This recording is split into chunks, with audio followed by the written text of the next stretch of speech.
Hey, welcome back. As the security administrator of your company's Microsoft 365 environment, you will be responsible for implementing solutions for external access.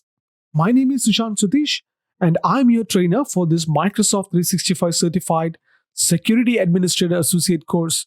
In this video, we will review the different types of solutions for external access. After this lesson, you would be able to manage external access with Azure AD B2B collaboration.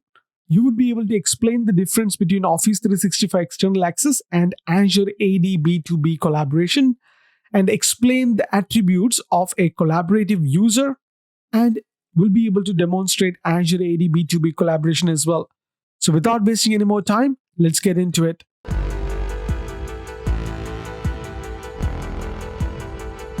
So what is Azure AD B2B guest user access? Azure Active Directory business to business or B2B collaboration lets you securely share your company's applications and services with guest users from other organizations while maintaining control over your own corporate data. Work safely and securely with external partners, large or small, even if they don't have an Azure AD or an IT department. A simple invitation and a redemption process lets partners use their own credentials to access your company resources. Developers can use Azure AD business to business APIs to customize the invitation process or write applications like self-service sign-in portals, etc. With Azure AD B2B, the partners can use their own identity management solution, so there is no external administrative overhead for your organization. Other attributes include the partner uses their own identities and credentials, where Azure AD is not required, or you don't need to manage external accounts or passwords as well, or you don't need to sync accounts or manage account lifecycles as well. You can invite guest users with a simple invitation and redemption process. Guest users sign into your apps and services with their own work, school, or social identities. If the guest user doesn't have Microsoft account or an Azure AD account, one is created for them when they redeem their invitation. Let's talk about the properties of an Azure AD B2B user. Depending on the inviting organization's need, Azure AD B2B collaboration users can be in one of these following states. The first state could be homed in an external instance of an Azure AD and represented as a guest user in the inviting organization. In this case, B2B user signs in using Azure AD account that belongs to the invited tenant. If the partner organization doesn't use the Azure AD, the guest user in the Azure AD is still created. State 2 is homed in Microsoft or other account and represented as guest user in the host organization. In this case, the guest user signs in with Microsoft account or social account like google.com or similar. The invited user identity is created as a Microsoft account in the inviting organization's directory during offer redemption. State 3 is homed in the host organization's on-premises AD and synced with the host organization's Azure AD. You can use Azure AD Connect to sync the partner account to the cloud as Azure AD B2B users with the user type as guest. The last state is homed in the host organization Azure AD with user type equal to guest and credentials that the host organization manages. Now let's understand the key properties of Azure AD B2B collaboration user. The first one is user type. This property indicates the relationship of the user to the host tenancy. This property can have two values, member and guest. So what is member? This value indicates an employee of a host organization and users in the organization's payroll. For example, this user expects to have access to internal only sites, and this user is not considered an external collaborator. The next value is guest.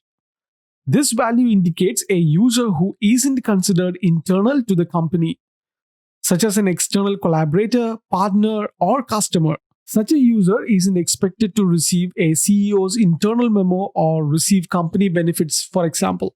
The next property is source. This property indicates how the users sign in. The first value is invited user.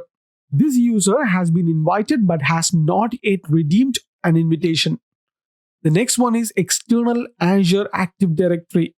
This user is homed in an external organization and authenticates by using Azure AD account that belongs to the other organization.